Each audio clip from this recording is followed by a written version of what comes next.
कल यहीं पर हमने चर्चा को विराम दिया था। जैसे सुख मोहन हम ही दिखावत, जैसे सुख मोहन हम ही दिखावत, सो सुख भुक्ति मुक्ति के भोगी, सो सुख भुक्ति मुक्ति के भोगी, सुपने हूँ नहीं पावत, सुपने हूँ नहीं पावत, जैसे सुख मोहन हम ही दिखावत, जैसे सुख मोहन हम ही दिखावत। विचार करना चाहिए कि कैसा सुख भगवान के सेवकों को भगवान की सेवा प्रदान करती है। श्री कपिल भगवान माता देवहूति से कहते हैं, माता 5 प्रकार की मुक्तियां मैं अपने भक्तों को देना चाहता हूं, कृपा पूर्वक देना चाहता हूं, प्रसाद स्वरूप देना चाहता हूं, पर मेरे भक्त वो नहीं लेते। दीयमानम न गृह्णन्ति विना मत सेवनं जनाः, इनको मेरी सेवा चाहिए। तभी व्यास जी कह रहे हैं, जैसे सुख मोहन हम ही दिखावत, हम प्रभु के सेवक हैं, गुरु ने हमको प्रभु की सेवा प्रदान की है और उस सेवा ने हमको जो सुख दिया है, कह रहे ऐसो सुख भुक्ति मुक्ति के भोगी, सुपने हूं नहीं पावत। भुक्ति के भोगी कौन है? जो स्वर्ग आदि लोगों का सुख प्राप्त कर रहे हैं वो भुक्ति के भोगी हैं। समाधि में जो सुख कोई योगी प्राप्त करता है वो मुक्ति का भोगी है। व्यास जी कह रहे भाई हमारा सुख इन दोनों से श्रेष्ठ है, भुक्ति मुक्ति के भोगियों से हमारा सुख श्रेष्ठ है, जैसे सुख मोहन हम ही दिखावत।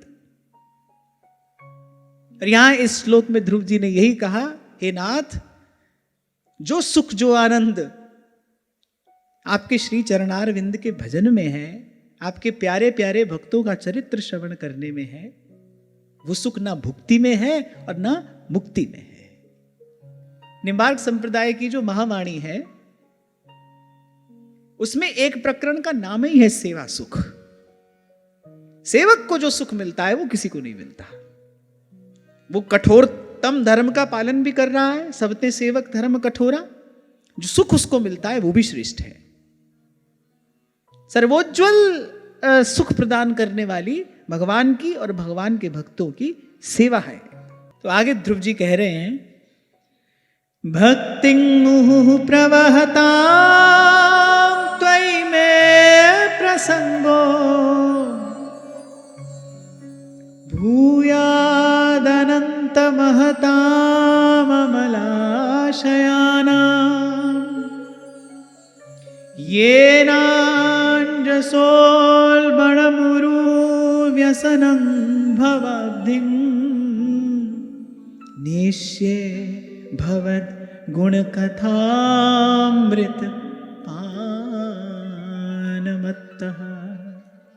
मांग क्या रहे हैं? सन्मुख भगवान खड़े हैं, मांगने कुछ और आए थे, पर भगवान का दर्शन किया, हृदय शुद्ध हो गया, मन निर्मल हो गया। अब क्या मांग रहे हैं? कह रहे हे अनंत परमात्मन, मुझे तो आप उन विशुद्ध हृदय महात्मा भक्तों का संग दे दीजिए जिनका आप में अविच्छिन्न भक्ति भाव है, जिनकी आप में सुदृढ़ भक्ति है। ऐसे भक्तों का, ऐसे संतों का, ऐसे रसिकों का संग आप हमको प्रसाद स्वरूप दे दीजिए।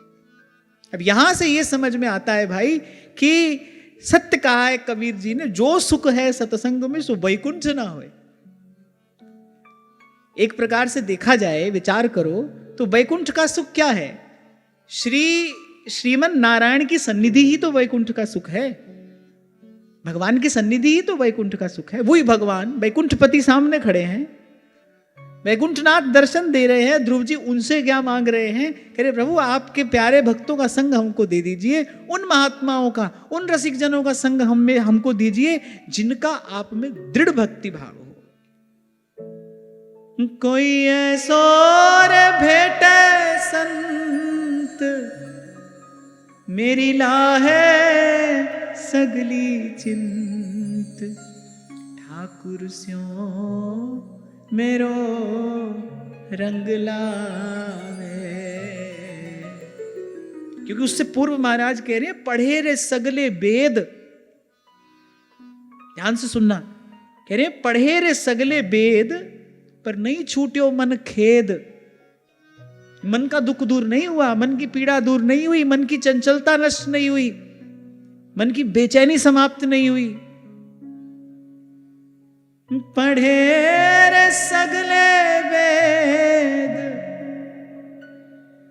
नहीं छूटे मन खेद, इक खिन ना धीरही मेरे घर के पंचा।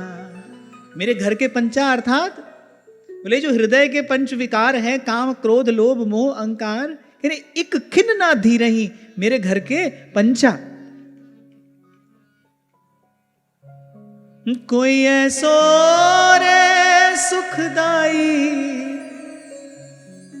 जिस हरि की कथा सुनाई, तिस भेंटे गति होए हमारी। आप पदे पदे देखेंगे, कल आपसे मैंने कहा था ऐसे तो श्रीमद् भागवत में ज्ञान भक्ति वैराग्य तीनों का उत्कृष्ट उत्तम उज्जवल स्वरूप कहा गया है, पर श्रीमद् भागवत का सार अगर किसी को एक शब्द में कहना हो तो वो सतसंगति है। मानस का सार भी गोस्वामी जी यही कहते हैं, सतसंगति मुद मंगल मूला, सोई सब सिद्धि सब साधन फूला। श्री गोस्वामी जी ने तो यहां तक कहा है, सतसंगति संस्कृति कर अंता, पुण्य पुंज बिन मिलहि कि संता, सतसंगति संस्कृति कर अंता। प्रिया प्रीतम का दर्शन कर रहे हैं श्री महाप्रभु जी, भाव में भरकर उनकी आरती उतार रहे हैं, उनका नीराजन कर रहे हैं, पर करते करते कह क्या रहे हैं, रे साधु संगति करूं अनुदिन राती। और अगर मैं आपसे यह कहूं तो कोई अतिशयोक्ति नहीं होगी कि हमारे महाप्रभु जी का धर्म तो है ही यही, हित धर्म यही है। सेवक जी महाराज ने कहा ना, हित हरिवंश जू कही श्याम श्यामा पद कमल संगी सिर नायो, और ते न बचन मानत गुरुद्रोही निस्दिन करत आपनो भायो। बोले इसके अतिरिक्त अगर आप कुछ और कर रहे हो तो आप मनमाना आचरण कर रहे हो, क्योंकि आचार्य की आज्ञा तो यही है, प्रपंच बंच सब काल व्याल को खायो, और यह जिए जान श्याम श्यामा पद कमल संगी सिर नायो। इसलिए आपको उस दिन कह रहा था, सेवक जी महाराज 10 बार पुनरुक्ति करते हैं, राधा वल्लभ भजत भज भली भली सब हुई। एक प्रकार से व्यास जी ने यही मंत्र तो महाप्रभु जी से ग्रहण किया। अब सबकी दीक्षा एक प्रकार से नहीं होती ना, चर्चा से ही गुरु का हर शब्द ही मंत्र होता है। अगर शिष्य हो और योग्य हो फिर गुरु का हर शब्द मंत्र है। व्यास जी तो परम सुयोग्य हैं, परम कृपा पात्र हैं। बस महाप्रभु ने एक पद का गान किया, व्यास जी ने उसी को मंत्रवत ग्रहण किया और समर्पित कर दिया अपना पूरा जीवन उसी भाव को। बोले आज से भगवान नहीं, भगवान के भक्त ही हमारे इष्ट हैं, गुरुदेव की ऐसी आज्ञा है। महाप्रभु जी ने कहा, व्यास जी हमने तो ऐसा किया है। अच्छा देखो, महाप्रभु जी भी जानते हैं कि ये बड़े विद्वान हैं, दिग्विजयी पंडित हैं। महाप्रभु जी भी कितने विनीत हैं, व्यास जी से सीधे सीधे उपदेश नहीं दिया। फिर व्यास जी देखो हमने तो ऐसा किया है, जय श्री हित हरिवंश प्रपंच बंच सब काल व्याल को खायो, यह जिए जान श्याम श्यामा पद कमल संगी सिर नायो। इसके बाद व्यास जी ने कोई प्रश्न नहीं किया, इसके बाद कोई चर्चा नहीं हुई, बस व्यास जी ने इस भाव को अपना जीवन समर्पित कर दिया। ये बुद्धिमान का लक्षण है। आपको पहले भी मैंने कभी कहा था, कोई वृद्ध व्यक्ति भी अगर आपसे कुछ कहता हो ना तो उसकी बात को ध्यान से सुनना चाहिए और हो सके तो सादर स्वीकार करना चाहिए, क्योंकि उस वृद्ध व्यक्ति की बात में अनुभव का सार है, सत्व है। और फिर जब कोई कहता हो भाई ये हमारे अनुभव की बात है, उसको तो और ध्यान से सुनना चाहिए, समझना चाहिए। और जब महाप्रभु जैसा कोई कहता हो, जब महाप्रभु कह रहे ना यह जिए जान, इसका अर्थ यही तो हुआ व्यास जी कि मेरे अनुभव की बात मैं आपसे कह रहा हूं, यह जिए जान श्याम श्यामा पद कमल संगी सिर नायो। इसके बाद कोई संशय नहीं करना चाहिए। सोई बात तो मैं आपसे कह रहा था भाई, पढ़ते पढ़ते मानस कंठस्थ हो जाती है, पर मुझे तो लगता है मानस की कोई एक ही बात समझ में आ जाए तो नैया पार है, व्यक्ति की यात्रा आरंभ हो जाए, सतपथ प्राप्त हो जाए व्यक्ति को। एक बात, उमा कहूं मैं अनुभव अपना, सत हरि भजन जगत सब सपना। शब्द तो स्थूल है, लेकिन शब्द में छिपा जो रहस्य है वो सूक्ष्म है। स्थूल बुद्धि से केवल स्थूल शब्द का ही ग्रहण होता है, जो शब्द में छिपा है, जो उसका मर्म है, रहस्य है, जो सूक्ष्म वस्तु है, उसको ग्रहण करने के लिए बुद्धि भी सूक्ष्म चाहिए। ये जो आपको बार बार कहा जाता है ना भाई, शुभ कर्म करते रहना, अपना जीवन संतुलित रखना, अपना जीवन संयमित रखना, आपके जीवन में सत्वगुण बढ़ा रहे, सत्वगुण प्रधान जीवन होगा, तो ये सूक्ष्म बात समझ में आएगी। नहीं तो सुनते रहोगे, कहते रहोगे, लेकिन उस बात की जो बात है, उस बात में जो सार है, वो आप ग्रहण नहीं कर पाओगे। उसके लिए सूक्ष्म बुद्धि चाहिए। सच बताओ, ईमानदारी से बताओ, आज तक कितनी बार आपने ये चौपाई कही सुनी होगी? ईमानदारी से बताना। आप सब लोग सत्संगी लोग हो, यत्र तत्र सत्संग श्रवण करते ही रहते हो, अनेक अनेक महापुरुषों की वाणी आपने श्रवण भी की होगी, कुछ सदग्रंथों का अध्ययन भी आपने किया होगा। ये चौपाई जीवन में कितनी बार सुनी है, कितनी बार पढ़ी है? हो सकता है अपने मुख से किसी को सुनाई भी हो कि उमा कहूं मैं अनुभव अपना, सत हरि भजन जगत सब सपना। अनेकों बार सब कह रहे हैं हाँ, क्यों नहीं मानते फिर इसको? जब महादेव कह रहे हैं कि ये मेरा अनुभव है, ये जगत सब स्वप्नवत है, क्यों लगे हो इसमें? क्यों भगवान का भजन नहीं करते? इसलिए ये नहीं हो पा रहा है हमसे। स्थूल बुद्धि से स्थूल शब्द का ग्रहण तो हम करते हैं, लेकिन वो जो सूक्ष्म भाव उसमें है, उसको ग्रहण करने के लिए सूक्ष्म बुद्धि चाहिए। सूक्ष्म बुद्धि कहां से आती है? जब जीवन में सत्वगुण प्रबल होता है। ये जो कभी कभी आप दूर भागते हो ना संयम की बात से, अनुशासन की बात से, जब तक जीवन में संयम नहीं आएगा, जब तक आपके जीवन में अनुशासन नहीं होगा, जब तक रजोगुण तमोगुण कम नहीं होगा। अरे गीता में भगवान अर्जुन से कह रहे हैं, जब तक रजोगुण तमोगुण जीवन का कम नहीं होगा, जब तक सत्वगुण बढ़ेगा नहीं। ये जो शास्त्रों में लिखा है, ग्रंथों में लिखा है, जो गुरुजन आपको कह रहे हैं, उस बात का मर्म ग्रहण कैसे करोगे? पढ़ते पढ़ते तो जीवन निकल गया, सुनते सुनते जीवन निकल गया, और कहते कहते भी जीवन निकल गया। जीवन में परिवर्तन क्यों देखने में नहीं आता? उसका कारण एक ही है, और वो क्या है? हमारा प्रमाद है। सब कुछ बैठे बैठे हो जाए बस, ये प्रमाद है। कुछ करना ना पड़े, कोई कठिन मार्ग आप हमको ना बताएं। छोटी रेखा को, एक रेखा को आपको बिना काटे छोटा करना है तो क्या करेंगे? उससे बड़ी रेखा खींचेंगे ना। कठिन को सरल बनाना है तो क्या करना होगा? आप सबल बनिए कि आपको वो कठिन लगे ही नहीं। और ऐसी व्यवस्था भगवान ने की है। ये दुर्लभ मनुष्य जीवन इसीलिए दिया है ताकि हम इस कठिन को सरल कर दें, इस दुर्गम को हम सुगम कर लें।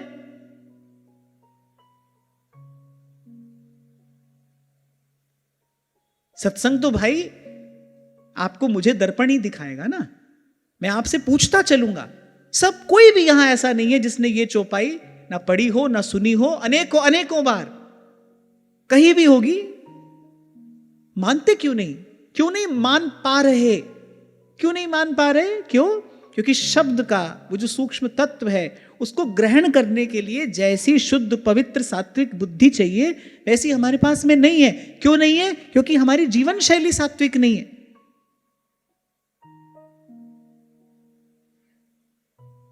इसलिए आपको मैंने उस दिन कहा था, भगवान वेदव्यास को जब श्री कृष्ण की ही बात कहनी थी तो सीधे दशम स्कंद से श्री कृष्ण की ही चर्चा कर दे। ये पहले के 9 स्कंद कहने की आवश्यकता क्या थी? कि भाई उस तत्व को ग्रहण करने के लिए जैसा मन बुद्धि चाहिए वो भी तो तैयार करना पड़ेगा। सबसे पहला कार्य किसान जमीन तैयार करने का ही तो करता है, पहले खेत को तैयार करता है ना। क्योंकि उसको पता है अगर मैंने जमीन तैयार नहीं की तो मेरी सारी मेहनत, सारा परिश्रम व्यर्थ चला जाएगा, बीज ही निष्फल हो जाएगा।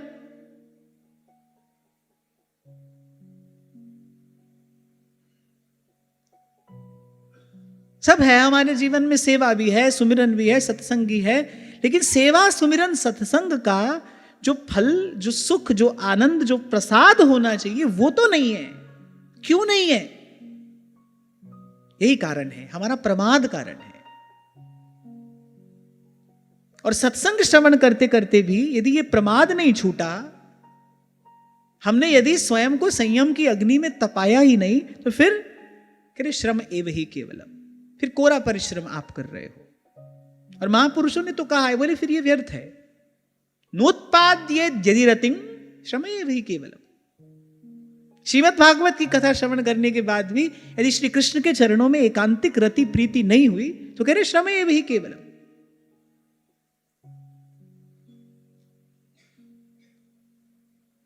और ये जितना मैंने आपसे कहा, ये सब सद्गुण जीवन में स्फुरित भी होते हैं, स्थित भी होते हैं। कैसे? भक्तों की कृपा से। इसीलिए यहां ध्रुव जी दर्शन भगवान का कर रहे हैं। अब सोचने की बात है ना, अगर अपने जीवन में भी सत्संग नहीं होता, ये जो बार बार मैं आपसे कहता हूं प्रभु मुझसे कहलाते हैं, मैं नहीं कहता, प्रभु मुझसे कहलाते हैं, और केवल आपके लिए नहीं कहलाते, अपने लिए भी कहलाते हैं। सबसे पहले तो मैं ही सुन रहा हूं, आप लोग तो बाद में सुन रहे हैं, मैं भी सुन रहा हूं, आप भी सुन रहे हैं। प्रभु आपको, मुझे बार बार ये बात सुना रहे हैं। प्रभु हमारे लिए ये व्यवस्था कर रहे हैं, भाई हमारा जीवन सद्मार्ग पर आए, हमारा जीवन उस परम फल की प्राप्ति के योग्य बने, हमारा मंगल हो, हमारा कल्याण हो। सत्संग में ही तो ये व्यवस्था हो रही है ना। ये जो भी परिवर्तन थोड़ा बहुत हमारे जीवन में आ रहा है, सत्संग की कृपा से ही तो आ रहा है। ये जो थोड़ा थोड़ा हम सुधर रहे हैं, सुधरने का प्रयास कर रहे हैं, जो विचार है हमारे मन में कि भाई अब हम भी इस मार्ग पर चलें, ये सब कहां से आ रहा है? सत्संग से ही तो आ रहा है। कल यही तो मैं आपसे कह रहा था, भगवान कहते मोते अधिक संत करी लेखा। वरना हम तो कुमति कूप में पड़े ही थे भाई, और पड़े रहते। मोह निशा सब सोमनिहारा, देखत सुपन अनेक प्रकारा। गोस्वामी जी कहते हैं मोह निद्रा में जीव सोया है। कब से सोया है? अनादिकाल से। कब तक सोया रहेगा? अनंत काल तक, जब तक कोई आकर उसको जगाएगा नहीं। और ये तो सीधी सी बात है भाई, जो जागा है वही तो जगाएगा। जो आपसे पहले जगता हो उसी को तो आप कहते हो ना, भैया सुबह हमें 5 बजे जगा देना। क्यों? क्योंकि वो व्यक्ति 4 बजे जगता है, आपको पता है भाई ये पहले जगता है हमसे। जो आपसे पहले जगा है वही तो आपको जगाएगा। बाकी तो सब सोए हैं। कौन जागा है? जिसका विषय विलास से विराग हो गया है, प्रभु के चरणों में जिसका अनुराग है, उसी को महापुरुष जागा हुआ कहते हैं। श्री स्वामी जी भक्ति प्रकाश में कहते हैं, जागा सो जन जानिए, जिसका जगा विवेक। इसका विवेक जगा है वो जागा है, बाकी सब सोए हैं। और यहां विमलतम विवेक को प्राप्त करके ध्रुव जी क्या मांग रहे हैं? हमको तो इतनी सी बात से ही सीख लेना चाहिए भाई, भगवान से मांगने योग्य वस्तु यही है। हो मांगू संतन रहना, मैं नाही किसे का देना। इसी बात का तो उत्सव रैदास जी मनाते हैं। फिर आज के दिवस पे जाऊं बलिहारा। रैदास जी महाराज की जयंती भी है, उनके प्रागट्य का पावन दिवस है। फिर आज के दिवस पे जाऊं बलिहारा। क्यों? अच्छा देखो, जब रैदास जी ये पद गा रहे, भगवान की सेवा तो उनके पास सदा से ही है, भगवान की सेवा तो वो कर ही रहे हैं। पर उत्सव किस दिन मनाते हैं? आज के दिवस पे जाऊं बलिहारा, मेरे घर आया राजा राम जी का प्यारा। मेरे घर आया राजा राम जी का प्यारा। और रैदास जी महाराज से ये भी सीखना चाहिए, संत आए करूं आरती, चरण पखारूं, तन मन धन संतन पैवारूं, तन मन धन संतन पैवारू। और वो हम क्या करते हैं, संत आता है हम अपने घर की बात बताते हैं। संत जिस घर से आया है ना उस घर की बात पूछनी चाहिए। अपने घर की बात संत से कहने का कोई लाभ नहीं है। संत जिस घर से आया है उस घर की बात पूछनी चाहिए। ये भी संत ही सिखाते हैं। चीदरायन जी से पूछ लिया श्री सीता सहचरी जी ने, बोले आप यहाँ ऐसे इस अवस्था में, कुछ इससे पहले वो कुछ और कहती, बोले अरे द्वारिकाधीश का दर्शन करके आई हो, कुछ उनकी बात बताओ, हमारी बात में क्या रखा है। उन्होंने कहा आप ऐसे यहाँ पर उघाड़ी बैठी, बोले अरे तन ढका हो, उघाड़ा हो, मिट्टी तो है, बोले इस सब बात में, इस सब चर्चा में क्या रखा है। आप द्वारिकाधीश का दर्शन करके आई हैं, भगवान के घर से होकर आई हैं, कुछ भगवान के घर की बात बताइए। तो ऐसे संत आए तो अपना रोना रोने की आवश्यकता नहीं है। अब अपना गीत गाना आरंभ कर दिया। संत जिस घर से आया है उससे उस घर की बात सुनो। वही बात रैदास जी महाराज कह रहे हैं, कहें कथा और अर्थ विचारे, आप तरे और को तारे, आप तरे और को तारे। व्यास जी तो कहते हैं भव तरिवे को भक्त उपाऊ। अरे भाई इससे पार जाना है, एकमात्र उपाय है, एक भक्त। उसी से भक्ति भी मिलेगी, उसी से भगवान भी मिलेंगे। भव तरिवे को भक्त उपाऊ। कह रे दास मिले हरिदासा, जन्म जन्म की पूरी आशा, जन्म जन्म की पूरी आशा। ध्रुव जी को ये ज्ञान मिला किससे? ये जो ध्रुव जी स्तुति कर रहे हैं, ये जो भक्ति का सार तत्व ध्रुव जी ने पा लिया, तभी भगवान से भक्तों की भक्ति मांग रहे हैं, भक्तों का संग मांग रहे हैं। ये ज्ञान ध्रुव जी को कहां से मिला? भगवान से मिला। भगवान कहां से मिले? नारद जी की कृपा से, संत से ही तो मिला ये सब। प्रत्यक्ष रूप से भले ये ज्ञान भगवान से मिला, पर अप्रत्यक्ष रूप से ये सब तो नारद जी की कृपा से मिला। नारद जी ने मार्ग बताया, तो जब तब साधु तारसी। कह रे दास मिले हरिदासा, नारद जी मिले, जन्म जन्म की पूरी आशा, जन्म जन्म की पूरी आशा। अच्छा, इस विशेष करुणा का दर्शन संत में ही होता है। महापुरुषों ने तो संत की कृपा के सामने भगवान की कृपा को साधारण कहा है। बोले भगवान की कृपा साधारण है, संत की कृपा विशेष है। क्यों?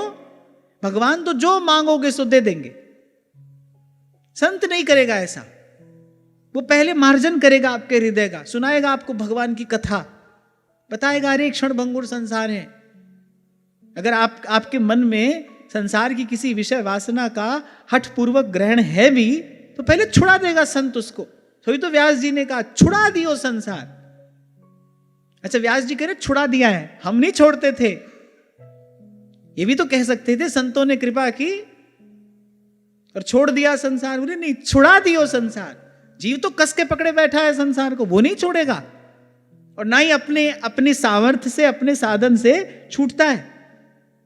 बोले हरि शोधन हृदय दियो, छुड़ा दियो संसार। देखो ध्रुव जी पर भगवान की विशेष कृपा है, कहना ही पड़ेगा। पहले तो 6 महीने में ही मिल गए, और उसके बाद जहां ध्रुव जी पहुंचे वहां कोई जन्म जन्मांतर की भक्ति साधना के बाद पहुंचता है। पहले तो व्यक्ति भगवान का ही भजन करता है।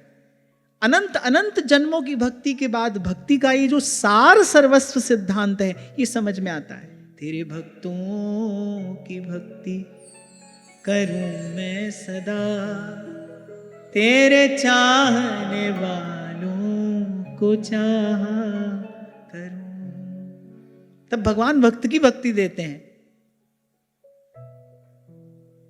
तो जन्मों की भक्ति के बाद ये मिलता है। ध्रुव जी पर भगवान की बड़ी विशेष कृपा है। पहले तो 6 महीने में ही मिल गए और फिर ध्रुव जी को ये परम ज्ञान हो गया जिससे आगे और कुछ जानने को नहीं है, जो अंतिम बात है। भक्त की भक्ति, भक्त का संग, अंतिम बात ही महादेव मांग रहे हैं, भक्ति सदा सतसंग। ऐसा पक्षपात क्यों? तपस्या तो बहुत भक्त करते हैं भगवान की, साधना तो बहुत कर रहे हैं, कोई बताओ ऐसा पक्षपात क्यों किया भगवान ने ध्रुव जी के साथ?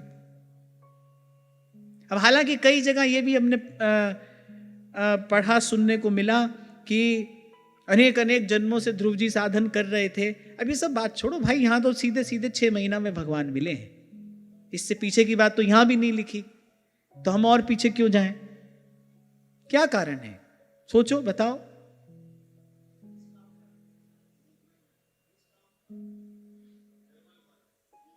वो तो सब भगवान के दर्शन के बाद हुआ। वो तो कामना ही लेकर आए थे भजन करने के लिए, उनको तो परम पद चाहिए था। और पद भी कैसा, जहां ब्रह्मा जी भी न पहुंचे हों, उनसे भी श्रेष्ठ पद मुझे चाहिए। उस पद की कामना लेकर आए हैं।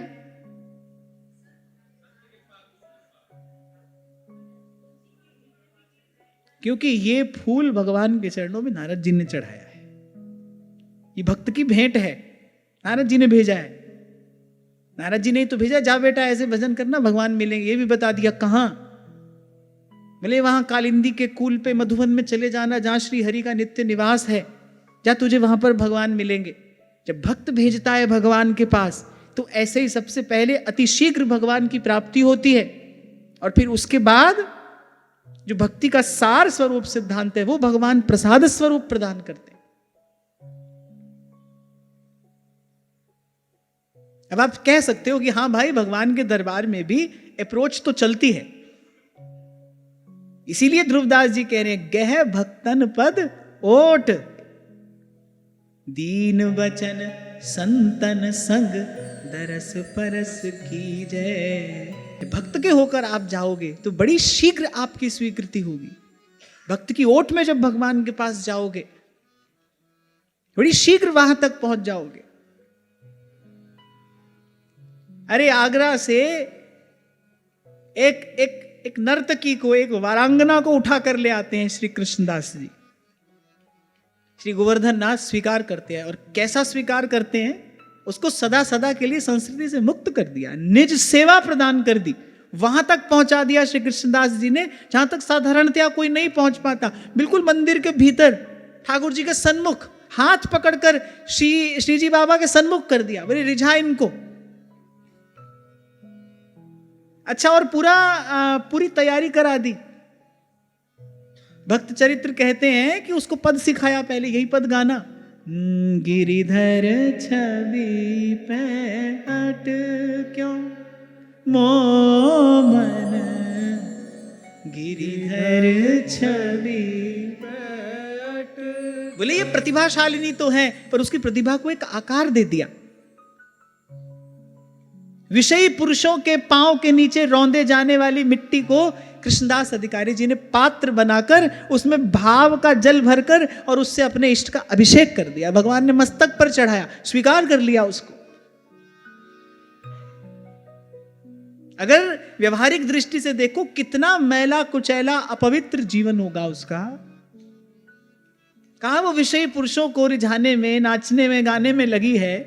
विषय भोग ही जिसकी जीविका है, उसी से जिसका जीवन यापन हो रहा है, कितना घोर रजोगुणी तमोगुणी उसका जीवन होगा।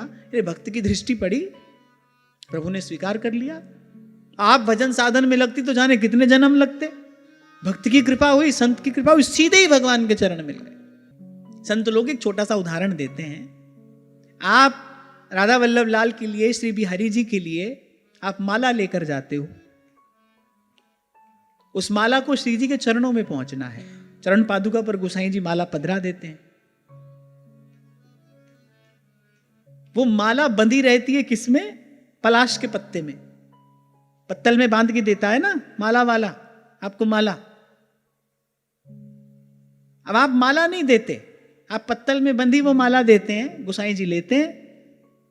आप देखो वो माला जो एक भक्त भाव से प्रभु के लिए लाया है, उस माला का संग पाकर वो पलाश का पत्ता रूखा सूखा, ना उसमें कोई रस है ना उसमें कोई गुण है, कुछ भी तो नहीं है, वो रूखा सूखा पलाश का पत्ता भी वह निज मंदिर के भीतर पहुंच गया। आप नहीं पहुंच पाए, वो सूखा पलाश का पत्ता निज मंदिर के भीतर पहुंच गया। कैसे? किसकी कृपा है? एक भावुक भक्त की कृपा है। बाबा फरीद एक बड़े काम की बात कहते हैं, उठ फरीदा सुत्या हो जा दुनिया वेखण जा,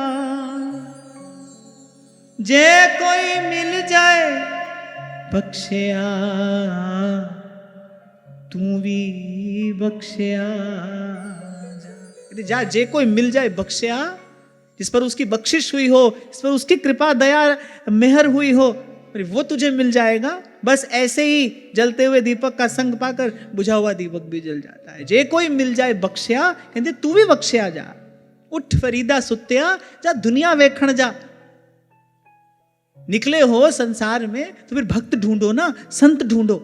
कहने का तात्पर्य मेरा यह ये है, प्रयास किया है, कितने जन्मों से आपने प्रयास किया है, परिश्रम किया है, सही वस्तु के लिए नहीं किया,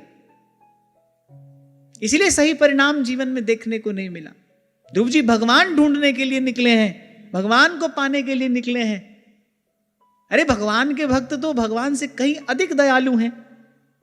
यही तो अभी आपसे मैं कह रहा था कि महापुरुष कहते हैं भगवान की कृपा साधारण कृपा है, भक्त की कृपा विशेष है, संत की कृपा विशेष है। चलकर आ गए नारद जी, भगवान का पता बता दिया, वहां तक पहुंचने का मार्ग बता दिया, भगवान से मिलने की विधि बता दी, और बेटा तू सफल होगा, तेरा कल्याण होगा, ये आशीर्वाद भी दे दिया, सब कुछ तो कर दिया।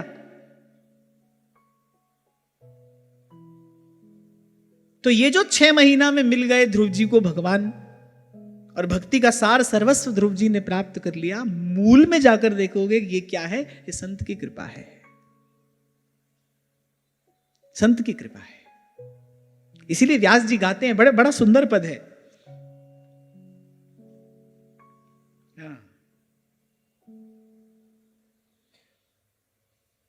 जिनके दरस परस हरि पाए, जिनके दरस परस हरि पाए, उघरे भाग हमारे भावत हरि प्यारे के,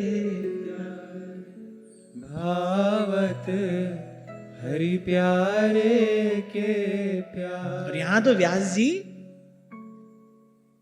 निस्संशय होकर कह रहे हैं, सांचे मंदिर हरि के संत, सांचे मंदिर हरि के संत, जिन महमोहन सदा विराजत, जिन महामोहन सदा विराजत, तिनहि न छाड़त अंत, सांचे मंदिर हरि के संत, सांचे मंदिर हरि के संत। फिर कहते हैं निरख हरिदासन नैन सिरात, और यहां तो कह रहे हैं श्याम हृदय में तब ही आवत, श्याम हृदय में तब ही आवत, मिलत गात सौगात, निरख हरिदासन नैन सिरात, निरख हरिदासन नैन सिरा। बोले श्याम हृदय में तब ही आवत, पाठांतर में जब ही भी मिलता है, तब ही भी मिलता है। बोले श्याम हृदय में जब ही आवत, मिलत गात सो गात। बोले संत आपका स्पर्श करेगा अपनी दृष्टि से, अपनी वाणी से, मेरे भगवान हृदय में आएंगे। कबीर तो कह ही रहे हैं, दर्शन कीजिए साधु का साहेब आवे याद। क्यों? क्योंकि उसके रोम रोम में उसके साहेब के अतिरिक्त और कोई दूसरा है ही नहीं। इसीलिए उसका दर्शन करो, याद उसकी हो रही है जो उसके रोम रोम से निसृत हो रहा है, जो उसके आभा मंडल में प्रकाशित हो रहा है, उसी का स्मरण आपको होगा। किसी विषयी पुरुष का संग करो, 2, 4, 5, 10 मिनट उसके पास बैठकर रुक जाओ, देखो क्या लेकर आओगे। मन में विकार ही तो लेकर आओगे, मन मैला ही तो होगा। वहां संत का दर्शन करो, दर्शन करते ही भगवान की याद आ जाएगी।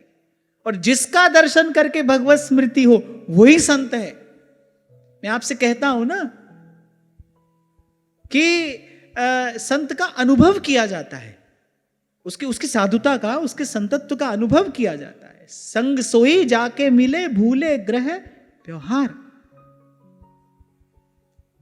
तो यहां व्यास जी कह रहे हैं, श्याम हृदय में जब ही आवत, श्याम हृदय में जब ही आवत, श्याम हृदय में जब ही आवत, श्याम हृदय में जब ही आवत, मिलत गात सौगात, निरख हरिदासन नैन सिरात, निरख हरिदासन नैन सिरात, निरख हरिदासन नैन सिरात। निरख हरिदासन नैन सिरात, श्रवण होत सुख भवन दवन दुख, सुनत छबीली बात।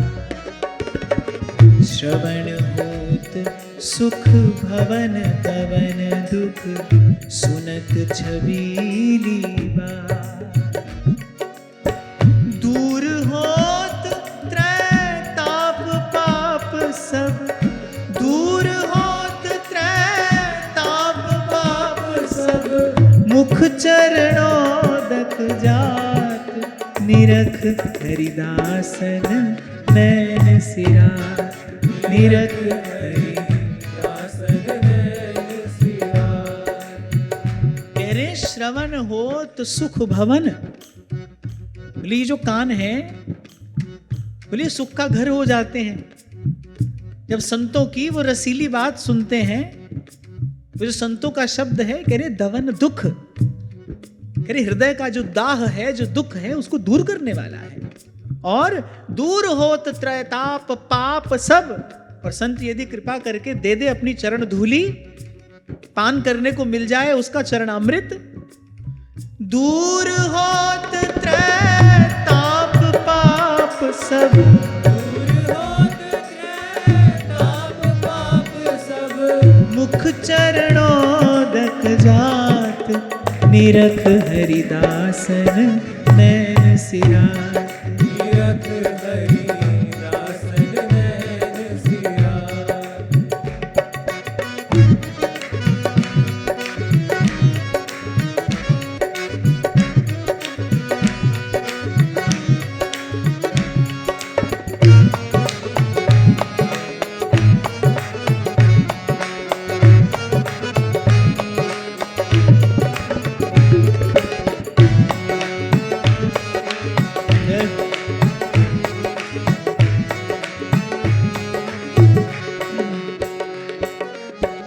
बाढ़त अति रस रीति प्रीति सो, संत प्रसाद खा। बाढ़त अति रस रीति प्रीति सो, संत प्रसाद खा। गद गद स्वर पुलकित जस गावत, गद गद स्वर पुलकित जस गावत, नैनन नीर बहात, निरख हरिदासन नैन सिरात। निरख हरिदासन नैन सिरात। बोले संत आएंगे घर आंगन में, उनकी शीत प्रसादी कणिका प्राप्त होगी। बोले उसको प्राप्त करने से, उसका ग्रहण करने से क्या होता है? कह रहे बाढ़त अति रस रीति, प्रीति सो संत प्रसाद खात, और गदगद स्वर पुलकित जस गावत, नैनन नीर बहात, नीरख हरि दासन नैन सिया। निरख हरि दासन नैन सिया।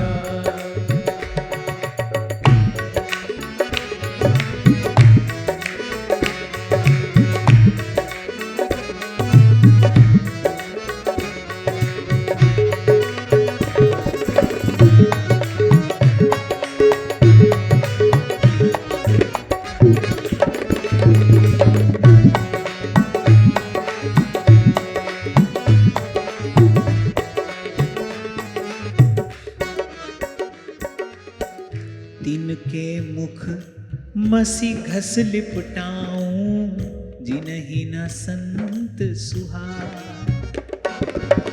तिनके मुख मसी घस लिपटाऊं, जिनहि न संत सुहाए। अच्छा, व्यास जी तो थोड़ा डांट भी देते हैं। कहते तिनके मुख मसी घस लिपटाऊं, मसी समझे? स्याही। वे जिनहि न संत सुहात, व्यास अनन्य भक्ति बिन जुग जुग, व्यास अनन्य भक्ति बिन जुग जुग, बहुत गए पछतात, निरख हरिदासन नैन सिया। निरख हरि दासन नैन सिया। निरख हरिदासन नैन सिया। निरख हरि दासन नैन सिया। श्याम हृदय में जब ही आवत, श्याम हृदय में जब ही आवत। श्याम हृदय में जब ही आवत, श्याम हृदय में जब ही आवत। मिलत गात सौगात, निरख हरिदासन नैन सिरात। निरख हरि दासन नैन सिया। निरख हरिदासन नैन सिरात। निरख हरि दासन नैन सिया। निरख हरिदासन नैन सिरात। निरख हरि दासन नैन सिया। तो आगे श्री ध्रुव जी कह रहे हैं कि उन भक्तों का संग दीजिए जिनकी आप में दृढ़ भक्ति हो, अविच्छिन्न प्रीति हो, क्योंकि उनके संग में मैं आपके गुणों और लीलाओं की कथा सुधा को पी पीकर उन्मत्त हो जाऊंगा और सहज ही इस अनेक प्रकार के दुखों से पूर्ण भयंकर संसार सागर से पार हो जाऊंगा। संग सोई जाके मिले, भूले ग्रह व्यवहार। व्यास जी तो पक्षपात पूर्वक ये कह रहे हैं कि रे संत के ही मुख से भगवान आरोगते हैं, संत की ही दृष्टि से भगवान देखते हैं, संत के ही मुख से कुछ कहते हैं। इसीलिए कह रहे सांचा मंदिर हरि के संत। गोस्वामी जी भी यही बात कहते हैं। कह रहे अंतर्जामी गर्भगत संत सुंदरी माही, तुलसी पूजे एक के दो पूजे जाहि। जिनके ही में बसत हैं तीन लोक के नाथ, बड़े हरि के जना। बड़े हरि के जना। जिन मह रुचिकर भोग भोगवत। अच्छा, व्यास जी कह रहे हैं भाई हमको तो इन्हीं को भोग लगाने में आनंद आता है, ठाकुर जी तो मौन लिए खड़े हैं। जैसा धर दिया उनके सन्मुख, उन्होंने पा लिया, मुस्कुराते रहे। संत बताते हैं ऐसा बनाए वैसा बनाए बढ़िया बनाए। व्यास जी कह रहे हैं जिन मह रुचिकर भोग भोगवत, और पांचों स्वाद बदंत, खट्टा है, मीठा है, चरपरा है, सलौना है, जैसा भी है, पर संत प्रसाद पाते हैं तो बताते हैं भाई इसीलिए इनको भोग लगाने में हमको अधिक आनंद आता है।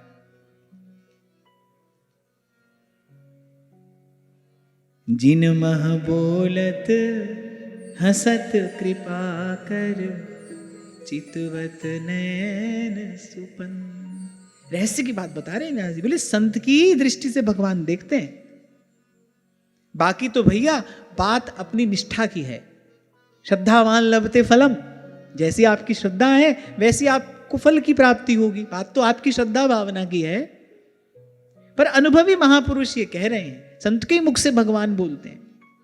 इसीलिए महाराज वहां वाणी में कहते हैं, गुरु का शब्द न मेटे कोई। वो शब्द कहां से आया, बोलने वाला कौन है?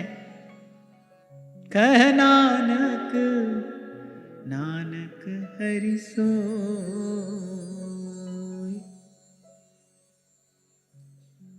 थोड़ी देर पहले यही तो आपसे कह रहा था भाई, शिष्य हो और योग्य हो तो फिर तो गुरु का हर शब्द मंत्र है। फिर तो गुरु का हर शब्द मंत्र है। उसी डोर को पकड़कर वो दुस्तर संसार सागर पार कर जाता है। संसार में आने वाली छोटी मोटी प्रतिकूलता तो है ही क्या।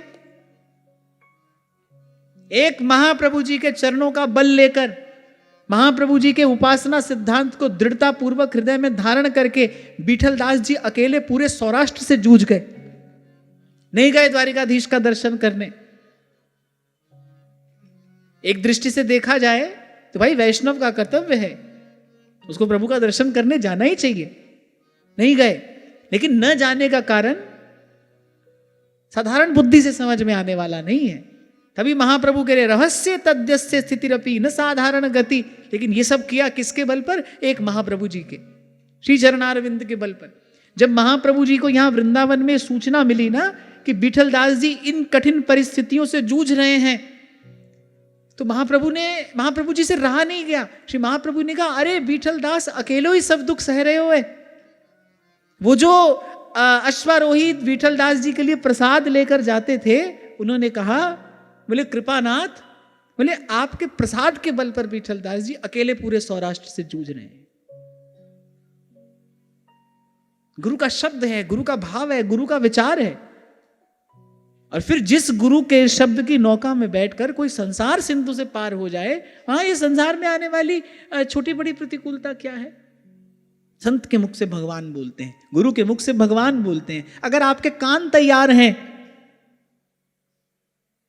अगर शिष्य सच में श्रवण कर सकता है, स्वर गुरु का है, वो जो ध्वनि है वो गुरु के मुख से आ रही है, लेकिन वो आज्ञा भगवान की है, कहने वाला कोई और है।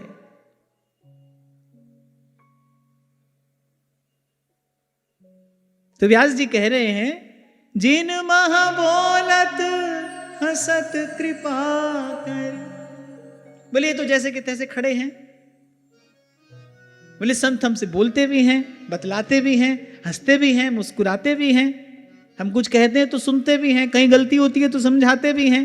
इसलिए व्यास जी कह रहे, भक्त इष्ट अति व्यास के।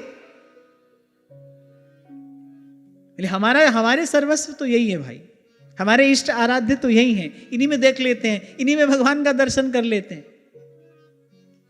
और जब व्यास जी कह रहे हैं ना, सांचा मंदिर हरि के संत, माने इसी मंदिर में भगवान के वास्तविक ऐश्वर्य और माधुर्य का दर्शन भी होता है। अनुभूति तो भाई संत के ही संग से होती है।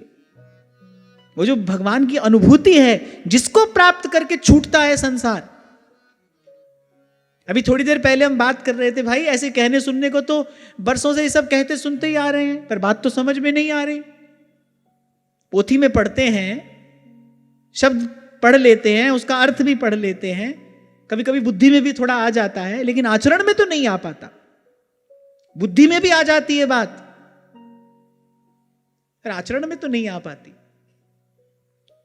ये धन संत ही देता है। हरि सो धन हृदय दियो और छुड़ा दियो संसार। एक अमृत नाम हृदय महसिंचा। महाराज कह रहे, हम तो जन्म जन्म से अधीर थे। करी कृपा संत मिले, तिनते धीरज पाया। और संति मंत कियो मोहे निर्भव, गुरु का शब्द कमाया। संत के शब्द पर कमाई होती है, गुरु के शब्द पर कमाई होती है। दीक्षा का रहस्य और क्या है? दीक्षा का रहस्य और क्या है? यही तो है। नाम ही तो सुना रहा है गुरु आपको, नाम तो आप जानते ही हो, नाम तो उजागर है। वही नाम गुरु आपको सुना रहा है, गुरु के शब्द पर कमाई होती है। जैसे कल किसी ने प्रश्न किया कि मरने वाले की वृत्ति संसार में लगी हो और कोई भगवान का नाम सुनाए तो उसका कल्याण होगा। अब मैं तो इस प्रश्न को और दूसरी दृष्टि से देखूं तो भाई सब मरने वाले हैं और सबकी वृत्ति संसार में लगी है। सभी तो मरने वाले हैं, सभी मरणशैया पर ही तो पड़े हैं, आज नहीं तो कल, आए हैं सो जाएंगे। सभी मरणहार हैं और सभी की वृत्ति संसार में लगी है। गुरु नाम सुनाकर ही तो भगवान का कल्याण करता है। वो नाम सुनाता है, इसमें कार्य क्या करता है? सुनाने वाले का जो संकल्प है वो कार्य करता है। और जिस संकल्प में हित होता है, परहित होता है, आपको 2 दिन पहले भी मैंने कहा था, उस संकल्प के अनुरूप अनुकूल व्यवस्था करना, ये भगवान की आज्ञा है प्रकृति को। यदि कोई किसी के हित का संकल्प करता है, किसी के हित का विचार करता है, तो प्रकृति उसके अनुकूल व्यवस्था करेगी। संत परहित के लिए जीवन धारण करते हैं तो सब प्रकृति अनुकूल हो जाती है ना, संत के अनुकूल हो जाती है। प्रेम नगर में रहनी हमारी, चारों दिशा जगीरी में, वो जहां जाता है सब उसके अपने हैं। प्रकृति अनुकूल हो जाती है, व्यवस्था करती है। कैसी प्रतिकूल परिस्थितियों में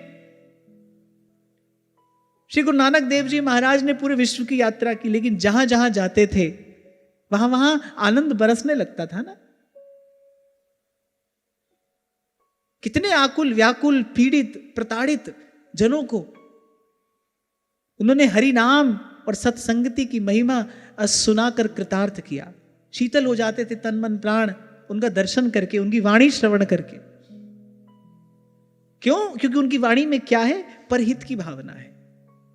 जो कह रहे हैं वो आपके मेरे कल्याण के लिए कह रहे हैं, किसी का दुख दूर करने के लिए प्रयास कर रहे हैं। अच्छा देखो, आज तो भाई किसी को यात्रा करनी हो तो बढ़िया से बढ़िया गाड़ी है, हवाई जहाज है, पैदल पूरा विश्व घूमे। किस लिए? हरि नाम के हीरे मोती मैं बिखराऊं गली गली, ले लो रे कोई राम का प्यारा, आवाज लगाऊं गली गली। परमार्थ के कारण लियो संत अवतार। गुरु जब आपको नाम सुनाता है तो उसके संकल्प में आपका हित है, भाई इस जीव का कल्याण हो, ये भगवान का नाम जप के और संसार से पार हो जाए। इसीलिए उस संकल्प में भगवतीय शक्ति है, प्रकृति को उसके अनुकूल व्यवस्था करनी पड़ती है। यही दीक्षा का रहस्य है। नहीं तो जो नाम आपको सुनाया जा रहा है वो नाम तो आप पहले से जानते ही हो, जब भी रहे हो, गा भी रहे हो। लेकिन दीक्षा के बाद मन मानस कुछ और होता है, फिर स्थिति कुछ और होती है। तो संतों के मुख से भगवान बोलते हैं। व्यास जी कह रहे भाई हम तो इन्हीं को भोग लगाते हैं। क्यों? क्योंकि ये बताते भी हैं कैसा बना है, वस्तु खट्टी है, मीठी है, और बोले कि अपने कर कमलों से हमको प्रसाद भी देते हैं। और फिर कह रहे सबसे बड़ी कृपा क्या है?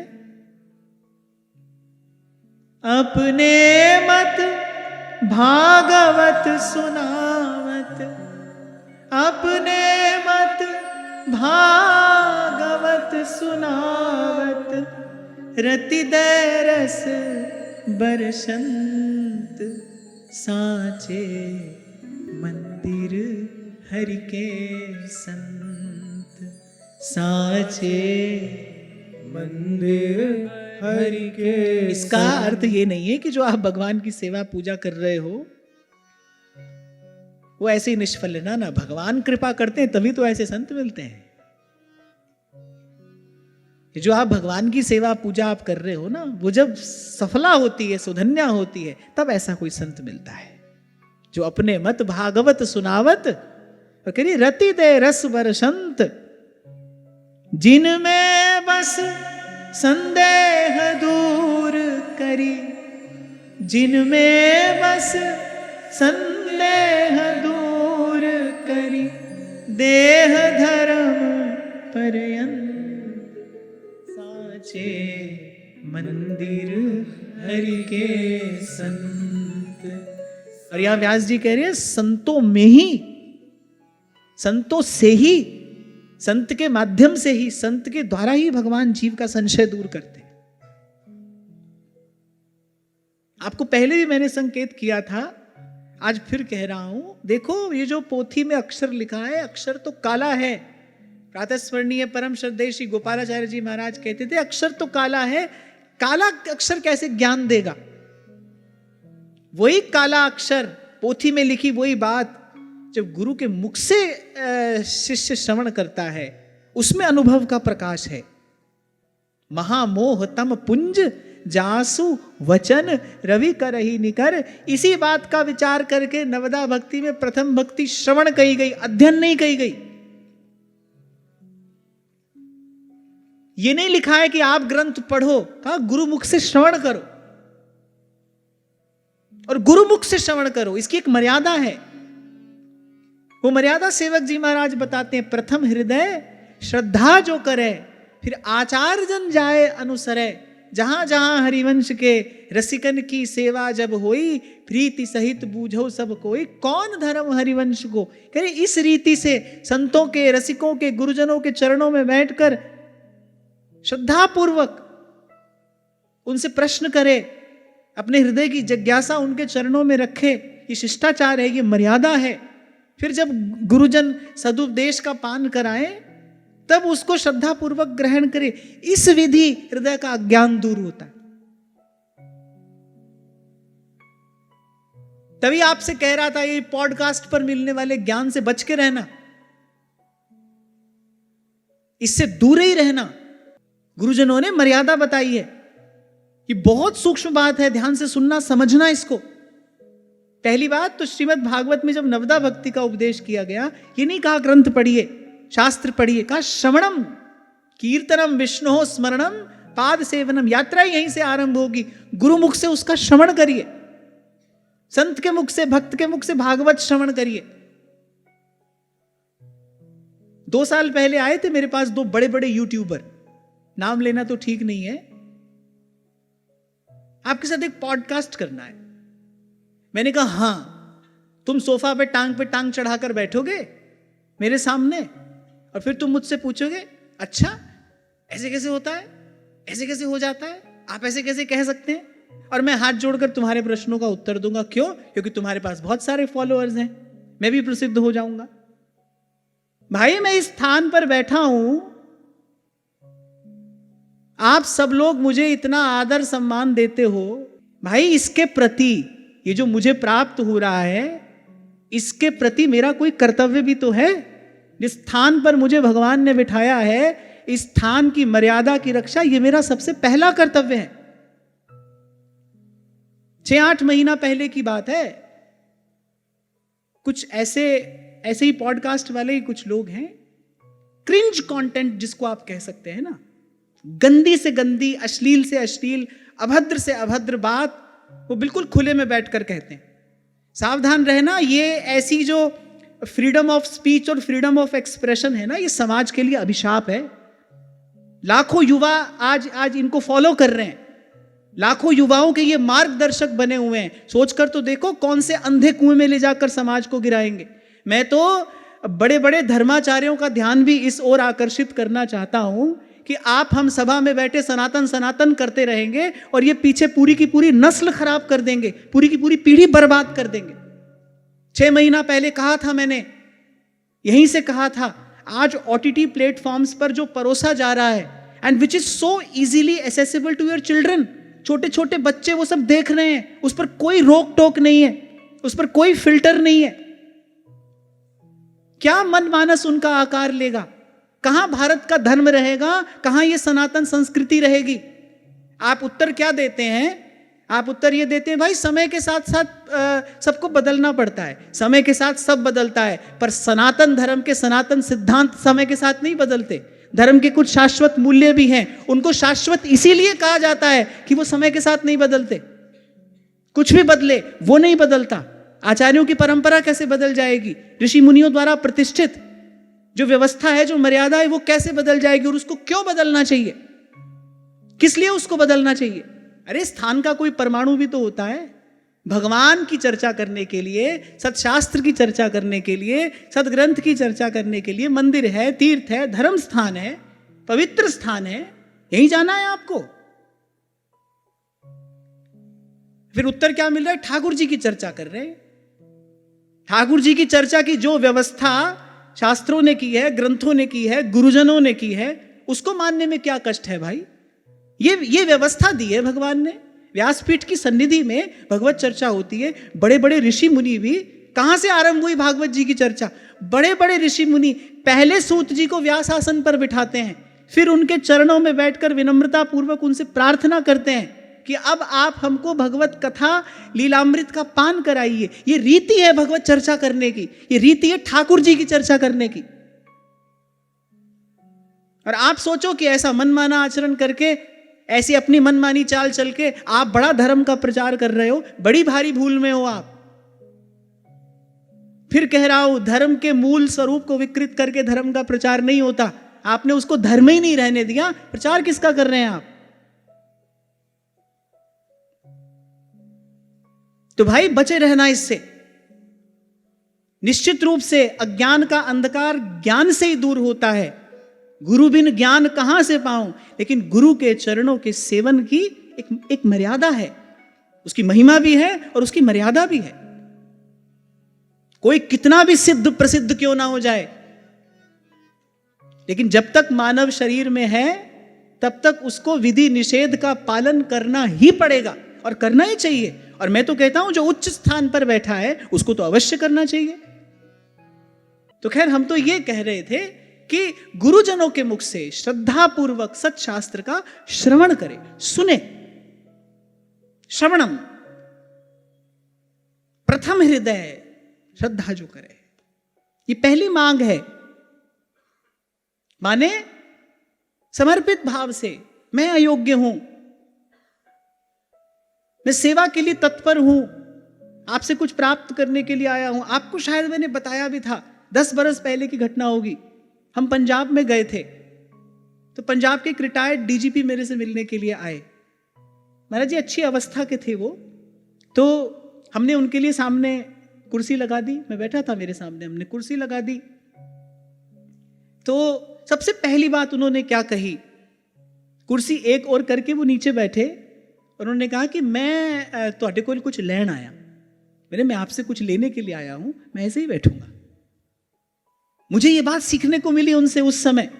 उनकी अवस्था देखते हुए मैंने उनके लिए कुर्सी की व्यवस्था की। और वैसे भी एक सम्मानित व्यक्ति थे, अच्छे साधक भी थे, लेकिन कुर्सी देने पर भी बैठे नहीं, वो नीचे ही बैठे। बोले मैं आपसे आज कुछ ग्रहण करने के लिए आया हूं, और ग्रहण करने की मुद्रा तो यही है। अभी कुछ दिन पहले हम पोस्चर की बात कर रहे थे। Right posture really makes a difference. ये तो बात डॉक्टर भी मानते हैं कि भाई आप सीधे बैठोगे, आपका मेरुदंड सीधा रहेगा, तो आपकी जो लाइफ एनर्जी है उसका फ्लो प्रॉपर होगा। उसके सुंदर परिणाम आपके शारीरिक और मानसिक स्वास्थ्य पर आप देखोगे। It means posture makes a difference. मुद्रा से परिणाम में परिवर्तन होता है। आप ऐसे बैठे हैं तो स्थिति कुछ और है। आप अपने हाथ में ऐसे मुद्रा बनाकर बैठे हैं, आपके शरीर में कुछ परिवर्तन हुआ। आपने मुद्रा बदली, फिर कुछ परिवर्तन हुआ। छोटी सी मुद्रा आपके शरीर के भीतर बड़ा भारी परिवर्तन ला रही है। तो ऐसे ही गुरु के चरणों में श्रद्धा पूर्वक नतशिर होकर बैठना, यह भी एक मुद्रा है। अनुभवी जन कहते हैं, जैसे ही आप किसी को प्रणाम करने के लिए झुकते हैं, आपके भीतर एक द्वार खुलता है। जब आप झुकते हैं तो आपके भीतर एक द्वार खुलता है।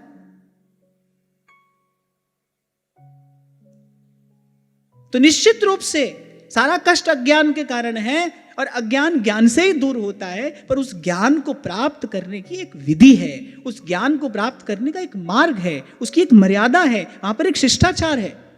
मैं हूं, आप हूं, या कोई भी हो, मैंने कहा कोई कितना भी सिद्ध प्रसिद्ध क्यों ना हो, पर यह कहकर वो मनमाना आचरण नहीं कर सकता भाई कि समय के साथ साथ हमको बदलना पड़ता है। समय के साथ साथ जो बदलना चाहिए वो बदले। पर धर्म के शाश्वत मूल्य धर्म के साथ नहीं बदलते, उनके साथ छेड़छाड़ नहीं होनी चाहिए।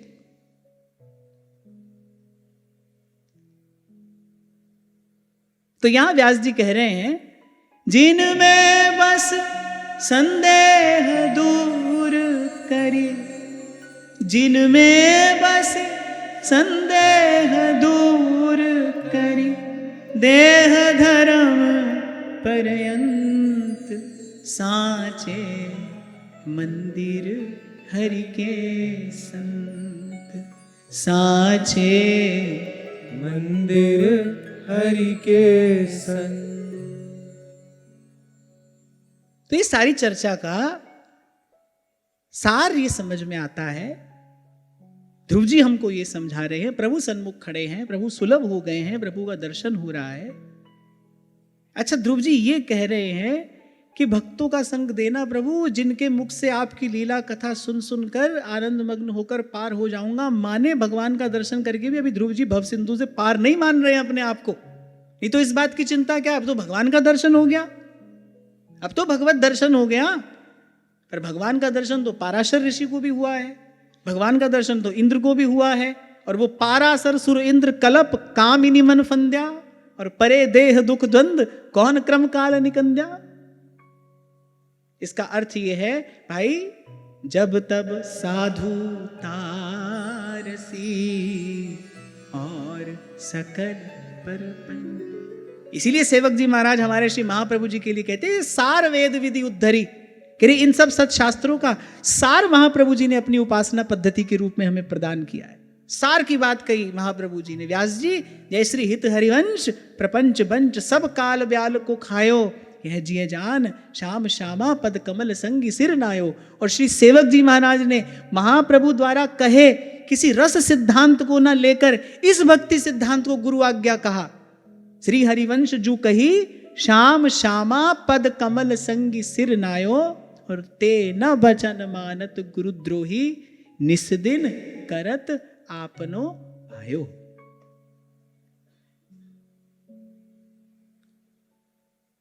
आज की वार्ता यहीं श्री जी के चरणों में निवेदन करता हूं।